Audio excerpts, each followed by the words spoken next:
நமஸ்காரம். உங்கள் அன்பிற்கு அபிமானத்துக்கு ஒரு வித்யாபுத்திரன் வி ஆர் ராஜா குளத்தூர்ந்து பேசுகிறேன். இது என்னுடைய 270வது வீடியோ. இதில் இது ஏன் பேச ஆரம்பித்தேன், நேற்று ஒருத்தர் எனக்கு இது பண்ணியிருந்தார். இது மாதிரி எப்படி ஜபம் பண்ணணும், எப்படி குரு தியானம் பண்ணணும் கேட்டிருந்தார் சிலர். ஸோ இது எல்லாருக்கும் கிளாரிஃபை பண்ணுறதுக்காக இது பேசுகிறேன். என்னுடைய இந்த சாக்தம்ன்ற புக்கில் தனியாக சாப்டர் இருந்தது. I thought of sharing. நல்லா இன்ட்ரெஸ்டிங்காக போட்டிருந்தார் பாயிண்ட்ஸ் எல்லாம்.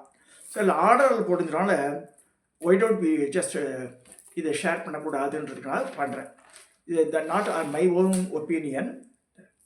குரு 4 வேதங்களை யஜுசாம் அதர்வணத்தை விட மிக உயர்ந்ததுன்னு 2 எழுத்துள்ளது குருன்ற வார்த்தை தான் சொல்லப்பட்டிருக்கு. இது என்ன பிரகடனப்படுத்தியாக சொல்கிறேன், நான் என் குருவை வச்சு சொல்கிறேன் நான்.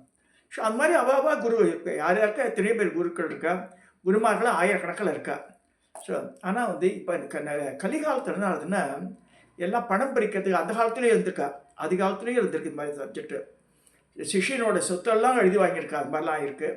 இப்போ அந்த மாதிரி வாங்காமல் மாடர்ன் டெக்னிக்ஸில் பீப்புள் ஆர் ஜஸ்ட் ஏர்னிங் இந்த மணி. பெங்களூரில் நேற்று கூட சொன்னேன், அது உண்மைன்னு ஒருத்தர் போட்டிருந்தார். பெங்களூரில் ஒரு இன்ஸ்டியூஷன் இருக்குது. அவள் ஒவ்வொருத்துக்கும் இன்ஸ்டியூஷன் இந்த சென்ஸ் அவள் ஸ்ரீவித்யா பரம்பரை ஒரு மந்திரோபதேசத்துக்கு 20,000 50,000 சார்ஜ் பண்ணுறா. அதெல்லாம் தட்ஸ் டூ மச். நம்மளாம் பண்ணவே கூடாது. எப்போ தேவத்தையை விற்க ஆரம்பிச்சிட்டோமோ அவ்வளோதான். அவளுக்கு பிற்கால இது அவ்வளோ நல்லா இதுவாக நல்லா இருக்காதுன்னு சொல்லப்படுது சாஸ்திரங்கள். நான் பார்த்துருக்கேன். அவள் ரொம்ப அவசரப்படுவாள் போகிற காலத்தில். அந்த மாதிரி சம்பாதிக்கணும் அவசியமே இல்லை. சுவாமியை நம்ம அடை வைக்கிற மாதிரி தான் எல்லாம். நமக்கு ஒரு தெரிஞ்சதா 4 பேர் பிராமணாலோ அப்ராமணாலோ கவலை இல்லை. அவள் இன்ட்ரெஸ்டாக கேட்கும்போது நம்ம சொல்லித்தரணுன்றது சாஸ்திரத்தில். அது மனமகிழ்ந்து சில பேர் பார்க்குறான். இதோட ஒரு பையன் வந்தான் பார்க்கறதுக்கு, நல்ல 2 to 3 lakhs சம்பாதிக்கிறான் எல்லாம் கரெக்டு. அப்பாயின்மெண்ட்டை வாங்கிட்டு வந்தான் சாயந்தரம். ஒரு வாழைப்பழம் கூட ஒரு படம் கூட வேண்டல. காரில் வந்தேன்றான். நான் எதுக்கு சொல்ல வரேன்னா, அந்த மாதிரிலாம் பெரியவாளை என்ன விட்டுருவாங்க. ஒரு சின்ன குழந்தை இருக்கிற இடம், ஒரு வயசானவள் பார்க்க போகிறோன்னா அவளுக்கு பிடித்தமானது வாங்கிட்டு போகிறோம் சொல்லிருக்கு சாஸ்திரங்களில். அப்போ அதான் மனசு குளிரும். அது எப்பயுமே நான் குருவாத்துக்கு போகும்போது, என் குருவாத்துக்கெல்லாம் போகும்போது நிறைய பழங்கள், விதமான பழங்கள், புஷ்பங்கள் எல்லாம் வாங்கிட்டு போவேன். நான் என்னோட செய்யவா நிறைய பேர் இருக்க. இதெல்லாம் எதுக்கு சொல்ல வரேன்னா, please make it a practice. ஒரு பையன் வருவாங்கிட்ட 20 வருஷமாக 20 வருஷம் 22 23 வருஷம் பழக்கம். நான்லாம் வாங்கிட்டான். இதே ஊரில் இன்னொரு பையன் இருக்கான். இப்போ சொன்ன உடனடியே அந்த ஃபோட்டோலாம் அனுப்பிட எனக்கு இதில் இல்லை, ஃபோனில் இல்லைன்னா மேட்டர் 5 minutes கொடுங்க சார், உடனடியே அனுப்பிச்சிட்டான். அவனுக்கு வித்தியாசம் என்ன, இவன் வெறும் கையை விஷயம் வருவான். எல்லா நேரத்தையும் ஒரு பையன். இவன் அவனோட பர்த்டே, என்னோட பர்த்டே, தீபாவளி, பொங்கல், ஒரு பையன் நிறைய பழங்களை வாங்கிட்டு வருவான். அதாவது தரித்திரம் இருக்கக்கூடாது. நமக்கு சாமிகிட்ட பார்க்கும்போது கூட சரி, நம்மளா ஏற்கிஞ்சதுன்னு சொல்லிருக்கு சாஸ்திரங்களில். நம்மளால் முடிஞ்சது ஒரு பூவாக வாங்கி தரணும். ஒரு கோவிலுக்கு போகிறோன்னா வெறுங்கையை விஷயம் போகவே கூடாது எங்கேயுமே. ஏன்னா அவள் எதிர்பார்க்கறதில்ல. I have a lot. But நம்ம ஒருத்தர போய் பார்க்குறோன்னு சொன்னால நம்ம விஷயம் சம்திங் அட்லீஸ்ட் ஒரு எலும்புச்சம்பழத்தையாக கொடுன்னு சொல்லிருக்கு. கம்பீர பலன் பேர். ஸோ அதையாக கொண்டு கொடுக்கணும் பெரியவாளை பார்க்கும்போது. ஒன்றுமே இல்லாத வாழ்க்கையை சொல்கிறது. இருக்கிறவா அவற்றில் வாங்கிட்டு போனேன். என்ன இதை வச்சு தான் சாப்பிட போகிறேன் அப்படிலாம் கிடையாது. ஸோ இதை சொல்லி நான் ஆரம்பிக்கிறேன். என்னென்னா, அப்புறமா அவளும் நம்மளை போல் மனுஷாக தான். அவள் என்ன பெருசாக செய்கிற அந்த மாதிரி எண்ணங்கள் இப்போ இந்த காலத்து பசங்களுக்கு இருக்குது. அந்த மாதிரி எண்ணங்கள் தான் மாற்றிக்குங்க தயவுசெய்து. குருன்னு ஒருத்தர் சேட்டத்துக்கு அவள் எவ்வளோ கஷ்டப்பட்டு இத்தனை ஜபம் பண்ணி வந்திருக்கா அந்த இதுக்கு. ஸோ நம்மளை ஈக்குவலைஸ் பண்ணிட்டு கூடாது. நம்மளே அவரையும் அதே மாதிரி சாதாரண பார்க்காம பராசக்தி ரூபமாக பார்க்கணும். ஸ்ரீவித்யா குரு நான் சொல்கிறதெல்லாம் ஸ்ரீவித்யக்கு அப்ளிகபிள். அதர் திங்ஸ் எனக்கு அப்படி தெரியாது. சித்த புருஷனில் ஃபாலோ பண்ணுறா, அதெல்லாம் வேறு. நான் சொல்கிறது ஸ்ரீவித்யான்னு ஒரு மந்திரத்தை கற்றுக்கிறோன்னா அவளை பராசக்தி ரூபமாக தான் பார்க்கணும் அப்படின்னு இருக்கு. தன் குருவை தரிசித்த பின்பு நமஸ்கரிக்கணும். தண்டம் நடணும்னு இருக்கு. தண்டம் தானே ஒரு கழி இப்படி வச்சு நிற்க வச்சு கீழே விழுந்த எப்படி விடுறதோ முழுக்க அந்த மாதிரி விடணும்னு சொல்லிருக்கு சாஸ்திரத்தில். தன் குரு பரம்பரையை ஸ்ரீ குரு, பரமகுரு, பரமேஸ்வரி குரு என்று தெரிஞ்சுக்கணும். ஸோ குரு பரம்பரை அதனால தான் நான் கார்டை பிரிண்ட் பண்ணி கொடுத்துட்டேன். பூர்ணானந்தநாதர், சாந்தானந்தநாதர், விமலானந்தநாதர், பிரகாசானந்தநாதர், ஆத்மானந்தநாதர், குஹானந்தநாதர், சிதானந்தநாதர், பாலானந்தநாதர், சம்பகநாதாம்பா. சரி, சம்பகாம்பா. நாதான்றது ஆண்களுக்கு தான் வருது. சம்பகாம்பான்னு முடியுது. 9 பேர் இருக்காங்க. எனக்கு சிக்ஷால பரவாயில்ல, பை ஹார்ட்டில் தெரியணும் அந்த இதெல்லாம். அடுத்து காலையில் எழுந்த உடனேயே குளிக்கணும் அவசியம் இல்லை. இது பேர் மிருக்கை முத்திரையும் பேர். இந்த மாதிரி மிருக்கை இது தலையில் வச்சுட்டு இவா பேரெல்லாம் பாதுகாம் பூஜ்யாமி சொல்லணும். ஒருத்தர் போட்டிருந்தார், உங்களுக்கு மாமா உங்கள் பேர் சந்திரசேகர் சர்மா தானே, நான் வந்து சம்பகாம்பக அப்படின்னு சந்திரசேகர் குருஜி நான் வச்சுப்பேன், நீ வச்சுக்குப்பான்னு. எனக்கு பூர்ணாபிஷேகம் ஆகலை, பட் உன்னோட பாவனை அந்த மாதிரி தான், பாவனை தான் கணக்குதில்லை, how you are treating him. அடுத்து குரு பாதுகையை ஸ்மரித்த பின் தான் ஸ்ரீவித்யா மந்திரம் ஜபிக்கணும். இதெல்லாம் பண்ணிட்டு போய் தான் மந்திரத்துக்கே போகிறோம். இவாளை பற்றி டீலில் விட்டுட்டு என் பாட்டு மந்திரம் சொல்கிறேங்க அப்படிலாம் பிரயோஜனப்படாது. ஒன்று, தன் குடிவிற்கு பணிவிடைகள் செய்யணும். குருவாத்துக்கு போனால் அவளுக்கு என்ன சின்ன சின்ன வேலைகள், அந்த தண்ணிக்காரன் கவுறாப்பாருன்னா கவுத்துட்டு போகணும், அதுக்கு கொண்டு அங்கே வெயினா வைக்கணும். என் பாட்டு சாம உட்காந்துட்டுப்பா சில பேர், அது மாதிரி பண்ணக்கூடாது. அதாவது காப்பி ஒர்க் பண்ணும்போது ஒருத்தர் சொல்லுவார், அவர் இருந்த இடம் ட்ரிப்ளிகேன், அவள் குரு இருந்து நங்கநல்லூர். இங்கே ட்ரெயினை பிடிச்சி காத்தால 4 மணிக்கு 5 மணிக்கெல்லாம் குடிச்சிட்டு அவள் வந்து குருவோட வஸ்திரத்தை துவச்சி காய போட்டுட்டு திருப்பி அங்கேருந்து ட்ரெயினை பிடிச்சி he was going for job. அந்த மாதிரி சிக்ஷாலாம் இருந்திருக்கா அதிக காலத்தில். ரொம்ப அதிக காலத்தில் நான் சொல்கிறது ஒரு மேட்டர் ஆஃப் 30 இயர்ஸ் முன்னாடி. தன் குருவை தரிசனம் செய்த பின் அவர் முன்னால் அவருடைய மற்ற சிஷ்யர்களை வணங்குதல் கூடாது. இப்போ என்னையே வச்சுக்கோங்களேன், நான் அந்த மாதிரி சொல்லலை, என்ன சொல்லலை, பட் எக்ஸாம்பிளுக்காக சொல்கிறேன். இப்போ என்னை தரிசனம் பண்ண பிறகு என்னை பார்க்க 2 பேர் தானே, அவளுக்கெல்லாம் நமஸ்காரி தண்டனிட்டு பண்ணக்கூடாது. அங்கே தான் குருன்னு அவர் தான் சீஃபு. ஸோ அவருக்கு நமஸ்காரம் மட்டும் அது நிறுத்திக்க வேண்டியதான். அவர் பர்மிஷன் கொடுத்தானா பண்ணலான்னு சொல்லிருக்கு. இதெல்லாம் இவர் கேட்டதுனால நான் சொல்கிறேன். அவ்வளவும் நேற்று ஒருத்தர் கேட்டிருந்தார் என்னென்ன பண்ணணுன்ட்டு. அடுத்து மந்திர ஜபம் கேட்டிருந்தார் அவர். ஜபமால ருத்ராட்ச மணி இது சின்னதாக வச்சுக்கலாம், ஸ்படிக மணியில் யூஸ் பண்ணலாம், இது ஒன்றா பண்ணலாம். பெருசாலாம் பண்ண முடியாது. 54 இருக்கணும் மினிமம், 54 108 மாதிரி வச்சுக்கலாம். இப்போ வந்து இப்படி தான் பண்ணணும். இப்படி இந்த மாதிரி ஆள்காட்டு விரல் வச்சுட்டு கட்ட விரலில் இப்படி பண்ணணும், ஏறுற மாதிரி வரணும், இறக்கக்கூடாது. அப்படி பண்ணும்போது ஒரு 108 சொல்லி இது 108 இது. ஸோ இந்த மேருன்னு ஒரு மணி வரும், இந்த மேருவை கிராஸ் பண்ணக்கூடாது. நம்ம இப்படி வரும்போது மேரு வரும்போது என்ன செய்யணும்னா திருப்பி இப்படி திருப்பிக்க வேண்டியதான் மாலையை, திருப்பி இப்படி ஏறணும். இதுதான் வந்து ஜப விதானம். ஜபங்கள் எப்படி பண்ணுறதுன்னா இப்படி தான் பண்ணணும்னு சொல்லியிருக்கு.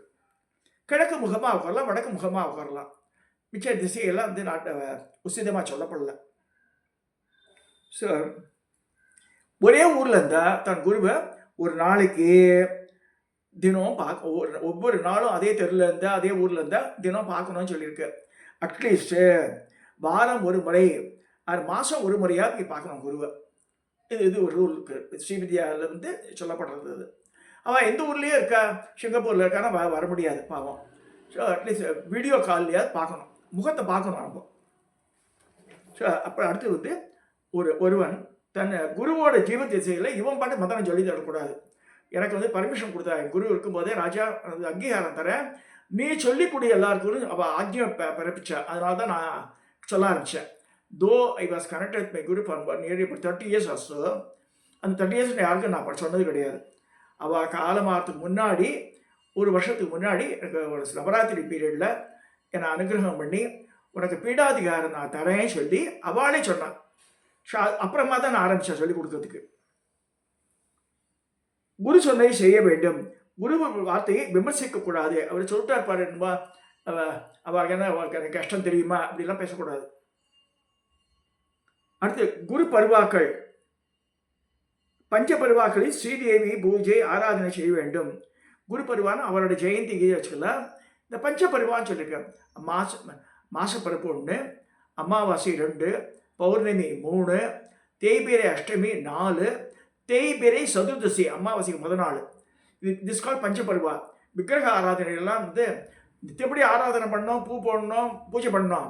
ஆனால் அபிஷேகம் பண்ணுறதுலாம் இந்த பஞ்சபருவாவில் பண்ணால் போதும். அதாவது மாசப்பரப்பு, பௌர்ணமி, அமாவாசை 3 ஆயிடுத்து. தேய்பிரை அஷ்டமி, தேய்பிரை சதுர்தசி 14th டே, அமாவாசைக்கு முதல் நாள். இந்த 5 நாளுக்கு பண்ணாலும் அபிஷேகம் பண்ணாலும் போதும். ஸ்ரீசக்கரத்துக்கு கூட சரி, நித்தியப்படி அபிஷேகம்லாம் பண்ணணும்னு அவசியம் இல்லை, பூஜையை நித்தியப்படி பண்ணி ஆகணும் அப்படின்னு சொல்லியிருக்கு. பட் அடுத்தது வந்து இது கூட இதில் சொல்லப்படல, பட் நான் சொல்கிறேன். அது பிராமணன் ஆகப்பட்டம் கட்டாயம் சந்தியாவதனம் பண்ணணும். பண்ணிட்டு இதெல்லாம் பண்ணாதான் வந்து சரிப்பட்டு வரும். அது பண்ணாமல் ஸ்கிப் பண்ணுறேன்லாம் சொல்ல ஒத்துக்க முடியாது. அது எனக்கு பாவத்தை சேரும். அது எனி பிராமின் ஆல்ரெடி காட் இந்த வெக்யோபீதை போட்டிருந்தா அவன் காயத்ரி அட்லீஸ்ட் மத்தியான வேலையை சொல்ல முடியல, ஆஃபீஸில் இருக்கானு ஓகே, மார்னிங் ஈவினிங் அட்லீஸ்ட் ஒரு 32 தடவையாக சொல்லணும்னு இருக்கு. டோட்டலாக கவுண்டிங் வந்து 108 தடவை இருந்தால் போதும் ஒரு நாளைக்கு. ஸோ குருவாக்கியம் சாஸ்திரம் செய்து கூட சந்தேகம் வரக்கூடாது. சாஸ்திரத்தில் சந்தேகம் வந்தால் குருவே தான் கேட்கணும். நம்மளே வந்து புத்தகத்தை வச்சு பண்ணக்கூடாது. புக்கை வச்சு don't recite any mantras on your own, that lead to பாப்பம் தான் சொல்லப்படுறதுன்னா தப்பாகிடுச்சுங்க, பின்னாடி பிரச்சனைகள் வர வாய்ப்பு உண்டு. ஸ்ரீவித்யா உபாசகன் பிற மதங்களையும் பிற தெய்வங்களையும் ஒருபோதும் தூஷிக்கக்கூடாது. தன்னால் உபாசிக்க தேவதை தவிர மற்றொன்றை பெரிதாக எண்ணக்கூடாது. நம்ம அப்புறம் பேச்சோம், ஆமாம் இல்லை திடீர்னு பிரத்தியங்கரா ஒன்று இருக்குது, அதுக்கு தான் பண்ண அந்த அளவு இல்லை, வராகி இருக்கு, வராகி பிரத்தியங்களால் இவங்க கீழே வரா. ஸோ அதனால் பிரதான தெய்வம் ஸ்ரீவித்யாவில் லலிதா தான். ஸோ அதுக்கு தான் சுப்ரீமோன்னு எண்ணம் வரணும் நமக்கு. திரும்ப வேற எதையும் பிடிச்சிடக்கூடாது. நித்திய கர்மானுஷ்டானம் செய்த பிறகு ஸ்ரீவித்யா மந்திர ஜபங்கள் செய்ய வேண்டும். நல்ல உத்தம சிரேஷ்டனிடத்தில் ஸ்ரீவித்யா சம்பந்தமாக உள்ள ரகசியங்களை கூறலாம். நான் அப்படியே பார்த்து சொல்லுவேன். அதை எப்பொழுதும் காமக்ரோத லோபமோக மதமாச்சரியம் முதலிய துர்குணங்களிலிருந்து விலகி இருக்கணும். அதாவது முக்கியமான என்னென்ன, எந்த காலத்திலும் குருவின் கோபத்திற்கும் சாபத்திற்கும் ஆளாகாமல் இருக்கணும். அனுபவம் வாய்ந்த பெரியவர்களை மதிக்க வேண்டும். பயனை கருதாமல் கர்மாக்களை செய்யணும். இது நடந்தது என்ன, இப்போ ஒரு 1,00,000 ஆயிடுத்து, இன்னும் ரிசல்ட் வரலன்னு கேட்கக்கூடாது. நம்ம கர்மா கழியும் போதும் அந்த ரிசல்ட் எல்லாம் ஆட்டோமேட்டிக்காக வரும். அது எல்லா ஆத்மஸ்துதி, பிறரை நிந்தித்தல், மனம் புண்படி பேசுதல் முதலியவை தவிர்க்க வேண்டும். எல்லா ஸ்திரீகளையும் தாயாரோட சகோதரியாக பாதிக்கணும். இதுதான் மெயின் பாயிண்ட். ஸ்ரீவித்யாவில் ஆணாகப்பட்டவன் யாராக இருந்தாலும் சரி, எந்த ஸ்திரீ பரஸ்திரீகளை பார்க்கும்போது அவளை வந்து தாயாராகவும் சகோதரியாக தான் பார்க்கணும்னு சொல்லியிருக்கு. அங்கே ஒரு தப்பு பண்ணிட்டான்னு அவளை எல்லாம் அடிச்சு விடும். ஸ்ரீவித்யா உபாசகன் தான் உபாசித்த ஒரு மந்திரத்தை பிறரிடம் கூறுவதும் தான் ஸ்ரீ தேவி உபாசகனை பிரகடனப்படுத்துவதும் தப்பு அப்படின்னு சொல்லியிருக்கு.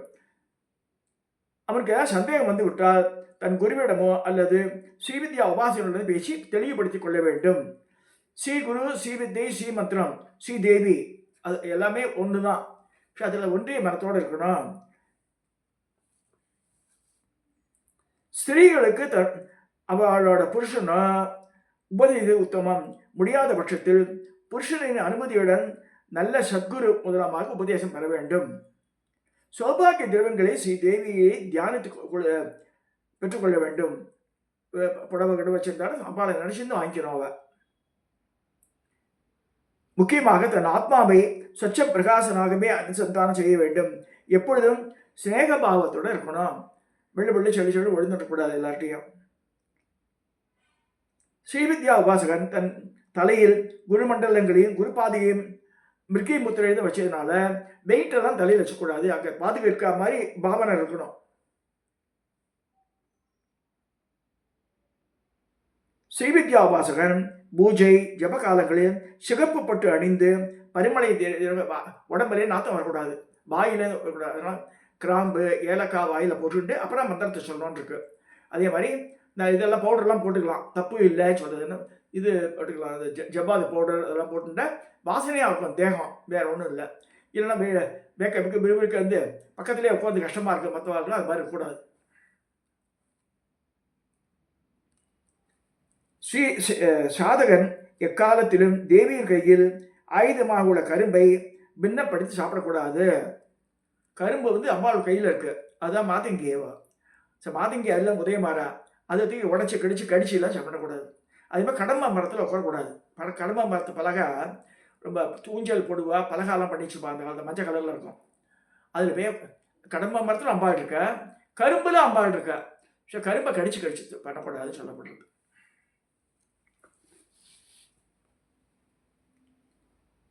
தியானத்திற்கு மூலம் குரு வடிவம் பூஜைக்கு மூலம் குருவின் திருவடிகள், மந்திரத்துக்கு மூலம் குரு வாக்கியம், தெளிவு குருவின் திருமேனி காண்டல், தெளிவு குருவின் திருநாமம் செப்பல், தெளிவு குருவின் திருவார்த்தை கேட்டல், தெளிவு குருவை சிந்தித்தல் தானே. குருவை நினச்சிட்டே பண்ணும்போது எல்லாமே சக்ஸஸ். நான் அப்படி தான் பண்ணுவேன். எனக்கு என்ன பிரச்சனை வந்தாலும் அவளை தியானிப்பேன். உடனடியாக அவள் அனுகிரகம் பண்ணி என் ப்ராப்ளத்தை சால்வ் பண்ணியிருக்கா. பல தடவை, ஆயிரக்கணக்கான தடவை நடந்துருக்கு லைஃப்பில் இருக்குது. குருத்ரயம் இது முக்கியம். அது ஸ்ரீ குரு, பரமகுரு, பரமேஷ்டி குரு. அதாவது சம்பகாம்பா, பாலானந்தநாதர், சிதானந்தநாதர். பராபர குரு தான் குகானந்தநாதர். இது குருத்ரயம் இருக்கு. குருத்ரயம் தெரியணும் நமக்கு, யாருன்னு சொல்ல தெரியணும். யாரோ தெரிந்தாங்க, பெங்களூர் வந்தார், அது மைசூரில் வந்தார், அவர்கிட்ட மந்திரம் கற்றுருந்தேன், பேர் ஞாபகம் இல்லைன்னா சொல்லக்கூடாது. ஸோ இந்த குரு பரம்பரையை மாற்றக்கூடாது. ஒரு பரம்பரையில் வரணும்னா அந்த அதனால தான் திரும்பியும் கேட்டு மந்திரம் வந்தால் என் பரம்பரையில் இணையறியா நீ வேற யார்ட்டையும் வாங்கிக்கலாம், தப்பு இல்லை. பட் என்கிட்ட என் பிரின்சிபல் தான், அதை சொல்லிடுறேன் கிளியராக நான். அதாவது I am not charging any single pie. Again I repeat, I am not asking you to pay me money. நான் பண்ண பூஜா காரியங்களுக்கு யாராவது உதவி பண்ணால் ஐ அக்செப்ட். எனக்கு போஜனத்துக்கெல்லாம் எனக்கு இருக்குது. I am getting pension and all that. அது நான் டிபெண்ட் பண்ணுறது கிடையாது. மந்திர தேசத்துக்கு யார்கிட்ட பணமும் வாங்குறது இல்லை. நான் என்ன ப்ராக்டிஸ் பண்ணணும் 30 வருஷ காலமாக அதை நான் சொல்லித்தரேன். அதனால் நான் பயனடைஞ்சிருக்கேன். ஒவ்வொரு இதுலேயும் ஐ ஹவ் பீன் பெனிஃபிட்டட். அந்த மந்திரத்தெல்லாம் இது பண்ணி, மந்திரத்தை நம்ம டெஸ்ட் பண்ண முடியாது, மகரிஷிகள் எழுதியிருக்கா அதெல்லாம். ஸோ அனுபவப்பட்டு எக்ஸ்பீரியன்ஸ் ஆகி அதை தான் நான் சொல்லித்தரேன். எனக்கு தெரியாததை நான் யாருக்கும் சொல்கிறதில்ல. ஸோ இதெல்லாம் சொல்லி அந்த மாமா யாரோ கேட்டுருந்தார். ஸோ இப்படி பண்ணணுன்ட்டு அதை சொல்லிடுறேன். தீட்டு காலத்தில் மட்டும் அந்த ஜபங்கள்லாம் ஒத்தி வைக்கணும், அதை முடிகிற வைக்கும். அதுதான், வேறு ஒன்றும் இல்லை. இது தயவுசெய்து கோவிலுக்கெல்லாம் போகும்போது வேஷ்டி கட்டின்னு போங்க. குருவாத்துக்கு போகும்போது வாங்கின்னு போங்க. குருவாத்துக்கு மட்டும் இல்லை, எந்த பெரியவாளை பார்க்க போய் வாங்கிட்டு போனோம். குழந்தைகளை பார்க்கும் போதும் சரி, அப்போ குழந்தைகள் பிடிச்சதை வாங்கி கொடுக்கணும். வெறுங்கையை வச்சுட்டு குழந்தையும் தெய்வமும் கொண்டாடும் இடத்துல இருக்கு. நம்ம அவளுக்கு கிவிதம் இது அடுத்த தடவை வருமா அந்த மாமா வருவாரே அப்படின்னு குழந்தை சந்தோஷமாக இருக்கும். இது ஏன்னா இந்த ஆள் எப்படின்னு நினச்சின்னு உள்ளே ஓடிடக்கூடாது, அது ஞாபகம் வச்சுக்கோங்க. ஸோ அதே மாதிரி குருவுக்கு பார்க்கும்போது சரி, நம்ம we should pay respect to him or to her and then we should offer them. அது ஒன்று தெரிஞ்சுங்க. சிம்பிளான டெக்னிக் சொல்கிறேன். நான் கூட பெரம்பூர்லேருந்து ஒரு அட்வொகேட்டை வந்தார். ஒரு பையன் நிறைய படம் வாங்கிட்டார். நான் சார் நான் மொத்தம்தான் இருக்கேன் சாப்பிட்றேன். இல்லை வச்சுக்கோ, உங்களை பார்த்ததுனால எனக்கு வாழ்க்கையில் நல்லதெல்லாம் நடந்துன்னார். எப்படி சார் சொல்கிறேன்? இல்லை ஒவ்வொரு முறையும் நான் போயிட்டு உங்களை பார்த்துட்டு போனால் எனக்கு நல்லது நடக்குதுன்னார். சரி, அது அம்மாவுடைய கருணை, நான் ஒன்றும் பண்ணல இல்லை அப்படின்னேன். எதுக்கு சொல்ல வரேன்னா, அந்த இதெல்லாம் அந்த பழங்கள்லாம் அதெல்லாம் பார்க்கும்போது மனசு சந்தோஷம் அடைகிறது. ஸோ அந்த மனசு சந்தோஷம் இஸ் வெரி வெரி இம்பார்ட்டன்ட். புரிஞ்சுங்க. பெரியவாளை பார்க்கும்போது, குழந்தைகளை பார்க்கும்போதும், குருவை பார்க்கும்போது கொடுக்கும்போது வெறுங்கை விஷயம் போது அவள் சப்புன்னு இருக்கும். அவள் நிறைய ஆஃபர் பண்ணும்போது இந்த பையன் நல்லா இருக்கணும், இந்த குழந்தை நல்லா இருக்கணும் நம்ம நினச்சிப்போம் பாருங்கள். அதுவே அவளுக்கு பிளஸ்ஸிங் தான் அது. இதை சொல்லி 270 வீடியோவை தயவுசெய்து குருக்கு ரெஸ்பெக்ட் கொடுங்க. ஹூர் இட் மேபி, நான் இல்லை, அகெயின் ரிப்பீட்டர். உங்கள் குருகுடி, உங்கள் ஸ்ரீகுடி யாரோ, அவளுக்கு பெண்ணாக இருந்தாலும் சரி, ஆணாக இருந்தாலும் சரி, அவள் வாக்கியம் திருவாக்கியம் மட்டும் எடுத்துக்கோங்க. அந்த வாசகமும் திருவாசகம் தான், அப்படி தான் எடுத்துக்கணும். நம்ம எடுத்துகிட்டு பண்ணும்போது நமக்கு அந்த பரிபூர்ண அந்த இது இருக்கணும், நம்பிக்கை இருக்கணும். இருக்கும்போது கட்டாயம் உங்களுடைய லைஃப்பில் எல்லா செயலும் வெற்றி அடைவீர்கள் நீங்கள். இதை சொல்லி 270 வீடியோவை நிறைவு செய்கிறேன். தயவுசெய்து சப்ஸ்கிரைப் பண்ணுங்க, ஷேர் பண்ணுங்க, லைக் பண்ணுங்க. இதோட நான் நிறைவு செய்கிறேன்.